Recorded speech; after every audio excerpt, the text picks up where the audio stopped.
Her insan bir yara izidir. İşte burası da iki kıtayı birbirine bağlayan kocaman bir yara izi.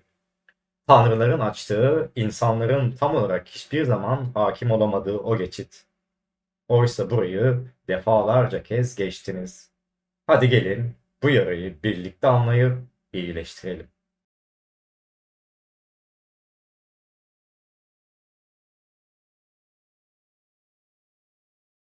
Hikayeler neyle başlar? İnsanla, şehirle ya da aşkla mı? Bu hikaye yer kabuğunun yavaşça nefes almasıyla başladı.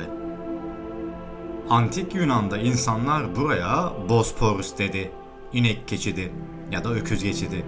Bir prensesin, bir kıtanın, bir kaderin geçtiği yer.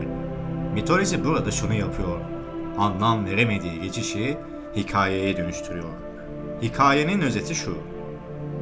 Mitolojik Zeus, Io adlı Argosluların nehir tanrısının kızı ve tanrıça Hera tapınağının rahibesine aşık olur.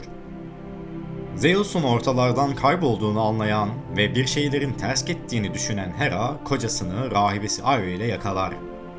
Kızgınlıktan çılgına dönen Hera, Io'yu beyaz bir ineğe dönüştürür. Verdiği cezanın yetersiz kaldığını düşünmüş ki Hera, Io için bir de at sineği musallat eder. Bu at sineği Io'yu her ısırdığında güzel kız çaresizce kaçmaya başlar. Bu kaçışlar arasında yapılan gitgeller boğazı, sinekten kurtulmak için sağa sola tosladığı başı da diğer detayları meydana getirir. Karadeniz'in azgın suları bu boşluktan ve bu darbe izlerinden güneye doğru akmaya ve İstanbul Boğazı'nı oluşturmaya başlar. Avrupa ile Asya'yı ayıran boğazın Bosporus yani Yunan dilinde inek geçidi anlamına gelmesinin sebebi de buna bağlanır. Mitoloji burada şunu yapıyor. Anlam veremediği geçişi hikayeye dönüştürüyor. Ama mitoloji bir şeyi gerçekten çok iyi sezmişti. Geçit olan yer güçtür. Boğazı kontrol eden, ticareti kontrol eder. Tahılı, orduları ve hatta zamanı. Bu yüzden tarih boyunca burası sıradan bir şehir olmadı. Konstantiniye, İstanbul, payitaht, bir şehirden çok bir kilitti. Binlerce yıllık kadim bir şehir. Tarihi anlat anlat bitmez. 1453'te insan doğanın açtığı geçidi kendi iradesiyle kontrol etmeye çalıştı ve başardı da. Fatih Sultan Mehmet Han Boğaz'ın iki yakasını birleştirdi.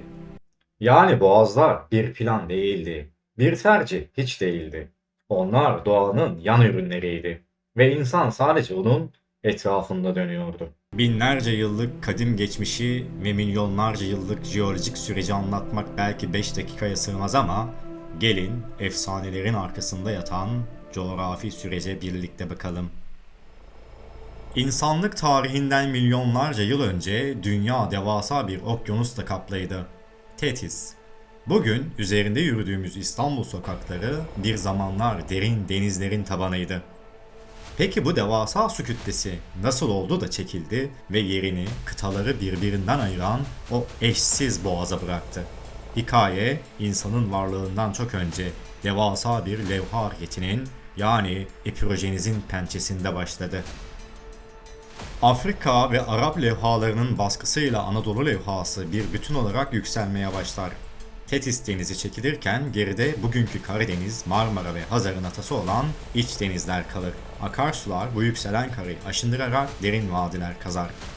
İstanbul Boğazı henüz bir deniz değil, Karadeniz Gölü'nden Marmara Gölü'ne akan devasa bir nehir yatağıydı.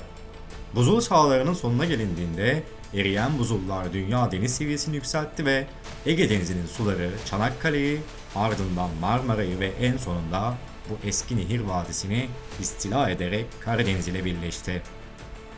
Geçmişi milyonlarca yıllık jeolojik sürece varan o nehir vadisi günümüz dünyasının kalbi oldu. İnsan jeolojinin ona sunduğu bu su yolunu kullanarak medeniyetleri birbirine bağladı. Eğer Anadolu yükselmeseydi ve epirojenez dediğimiz olay bu vadiyi hazırlamasaydı ne Roma, ne Osmanlı, ne de günümüz Türkiye'si aynı İstanbul'a sahip olabilecekti. Binlerce yıl geçti. Mitolojik tanrılar hikayeleşti. Şehirler, imparatorluklar çöktü, yıkıldı, değişti.